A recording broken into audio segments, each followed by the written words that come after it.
Hi everyone, welcome to MBLC with Victoria. I am back is strong and is stronger. I hope all of you are doing well. I miss you guys so much. Okay, what do I want to just share a bit of light on today is that you know, I have observed something in our community and in our culture, and it's affecting a lot of people. But once you identify it and you start to work on it, your life will become better. Okay, and what is that? What I've discovered throughout my journey of life, and also speaking to other people, is the notion that uh, we love to minimize other people's pain.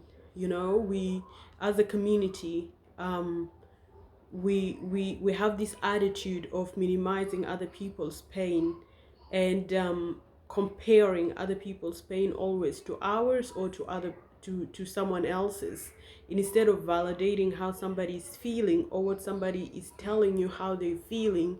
We find external factors on how to minimize that or how to dismiss that, or how to make them feel like it is not the worst for them.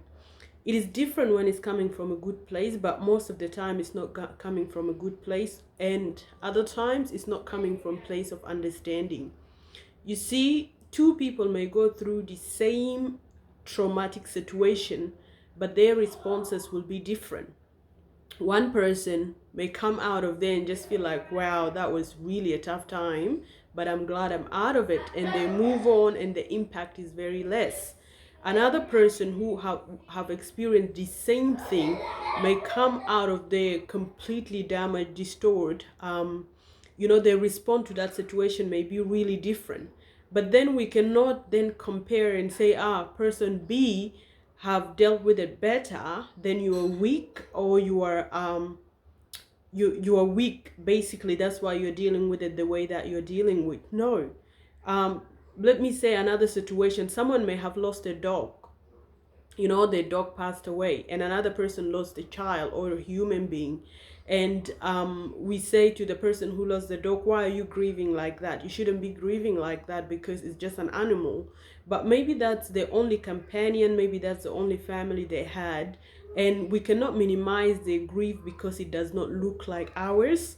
When we continue to do that and try to minimize people's pain and people's struggles, what happens is we create further damage. We damage people more and more, and also we push people out of the community, and we push people even out of family. We push people out of friendship circle if that lack of validation is happening in the friendship.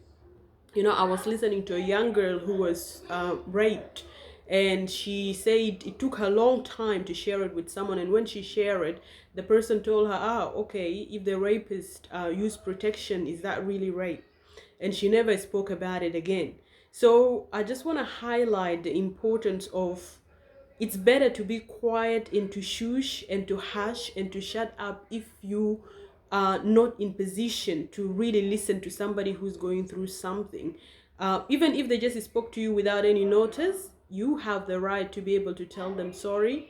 I heard everything that you have said. Sorry about what happened to you, and you can leave it at that. You don't have to talk a lot, you know instead of saying no, no, no, no, what you have been through, or you take the momentum and tell that person, I've been through even this and this and I survived, and you can survive too. No, don't jump into solution focused. Don't jump into solution focus, but give an effective listening ear. Listen to someone very effectively. Listen to them. Listen to the unsaid, even listen to the non-verbal cues, and just give them that attention. Give them your ears more than your mouth, and validate that situation. If someone told you, I lost my $2 and it really hurt me, you have to validate that, because it's their feeling. They own that feeling. It's not your feeling, and you don't have the right to tell them not to feel like that. Yes, you validate. At the right time you can offer advice and counsel, but you cannot force your advice onto these people. One thing that I came across a lot in even my personal life and journey is that many people want to share with them something that really hurt me. The first thing is like, oh, I've been through worse than you have been through, you know. um I'm like, okay, some of these things I'm sharing with you, I experienced it